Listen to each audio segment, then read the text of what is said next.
last dance? I shall follow your lead. Well, guys, give it up for the EPs behind Star Trek Discovery.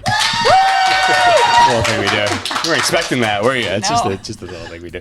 Well, it's been a hell of a journey thus far, and it's going to come to a close in season 5 very soon. I think this series has been so warmly received. So first of all, just congrats. I mean, obviously such a passionate fan base, such a devout fan base. Not always easily impressed, but very much impressed by this series.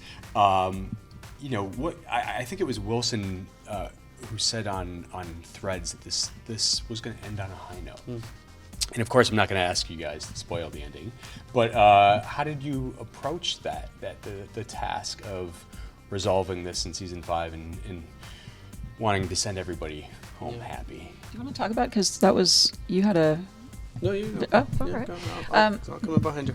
Well, we didn't know going into the season that it would be our final season. But I think what we are exploring thematically and in terms of our characters' emotional arcs, it ultimately feels very satisfying. Like I don't think we would have done anything differently even if we had known that it was going to be our final season.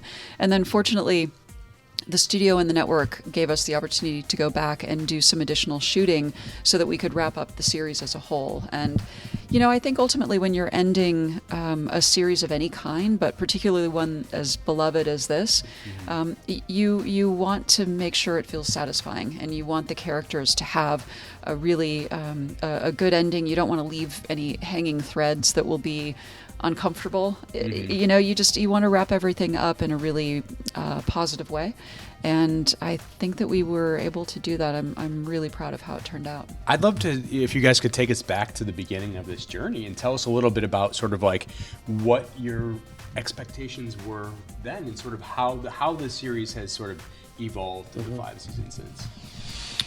I mean, there was so much pressure on that first. Well, there's pressure on every season, but particularly that first one, because it was the first time Trek had come back in 12 years to television. Yeah. And, the goal was it's certainly not at that point to create a Star Trek universe. It was just to do a new Star Trek show. And it was a very rocky first year. There was a lot of change that first year. And, but I think that the essential core of it, the beautiful characters, and the idea that Soneqa's character, Michael Burnham, was going to start as a mutineer and become a captain, that was always there from the beginning.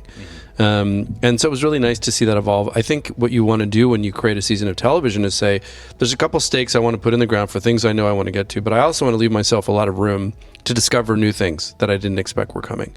And both of those things happened. We didn't honestly expect to be jumping to the 32nd century in the show at the end of season 2. And once we came to that, we realized that it was going to be the kind of thing that either killed the show or gave the show new life, and fortunately that's exactly what it did. But those are the kinds of like big, bold swings that you want to take, that I think keeps Trek fresh. Were there things that you guys sort of outlined from the beginning that, you shifted direction on, that, you ultimately pivoted on? I would say that the first season was definitely darker in tone. And, again, context is everything. It was 2017, and streaming TV was really just starting, and everybody was really focused on serialized storytelling. And everybody was wanting to do the thing you couldn't do on network television, right? And typically that involved darker storylines. We always knew that the essential vision of that first season was going to be about going through darkness to emerge into light. Because you can't make a Star Trek show unless it's fundamentally about optimism.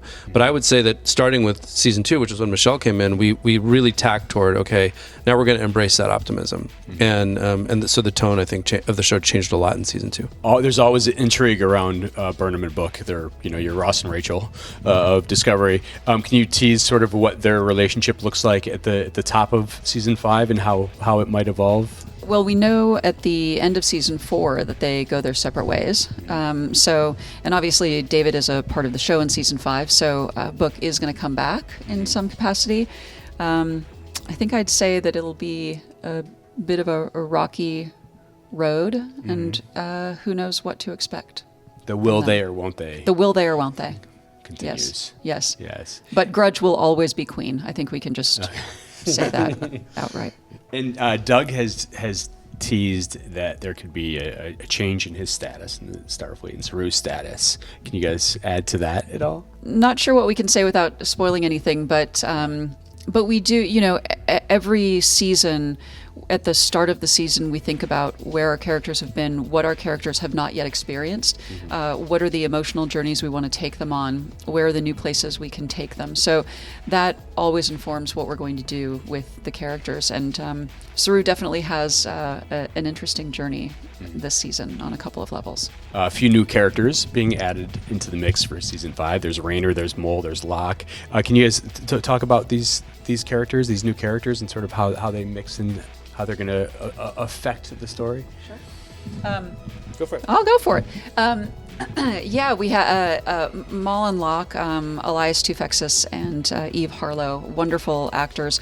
They are our antagonists for the season. In developing those characters, we talked about them as kind of a Bonnie and Clyde dynamic. We hadn't done bad guys that were a couple before, so we wanted to try something new this season.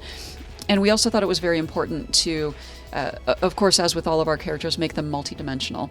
And in the case of a couple, you want to understand what is driving them, what is it they want. You want to understand the depth of the love between them and where that comes from. So I think those two will be, they are an interesting addition to the series.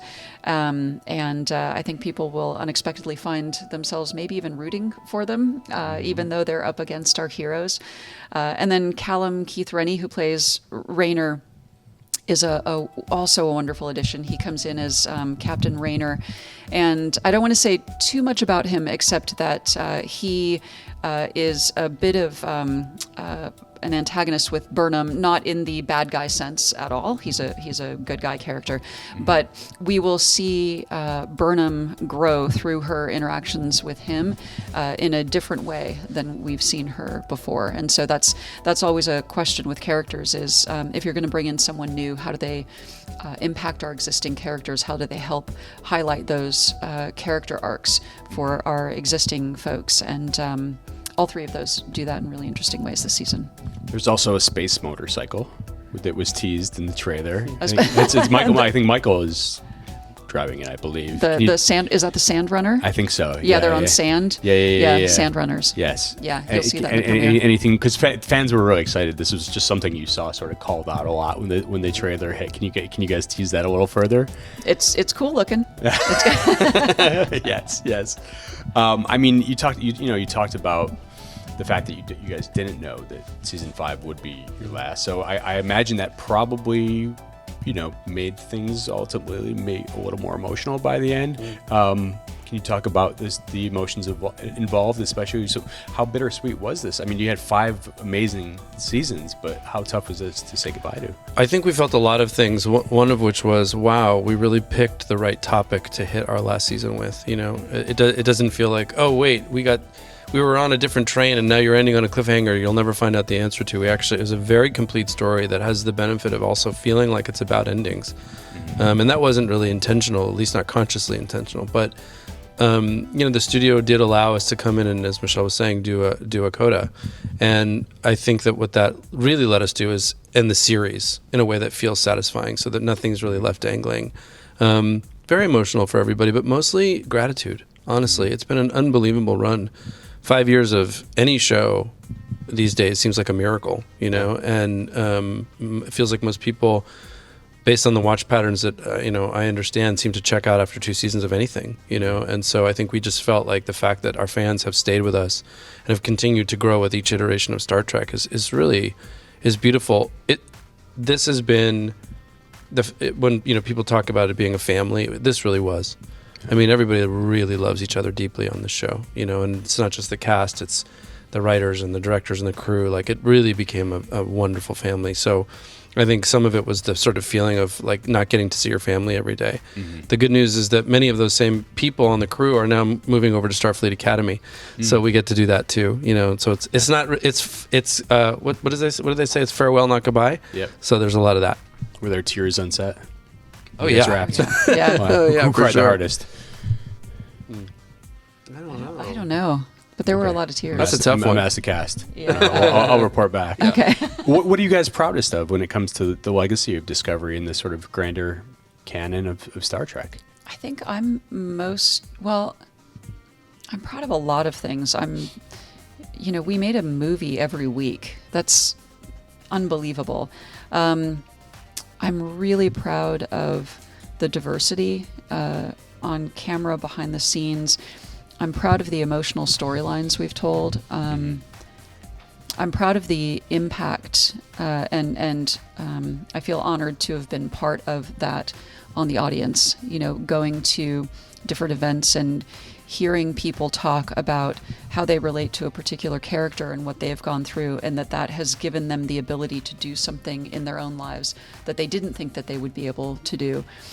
Just knowing that through this show, we've been able to make a difference, a meaningful difference even in one person's life, is just incredible, and something that we've been aware of. It's also an incredible responsibility in terms of visibility and knowing that this is the kind of impact that shows can have. And I think, I don't know, that's probably the thing I'm proudest of. How about you, Alex?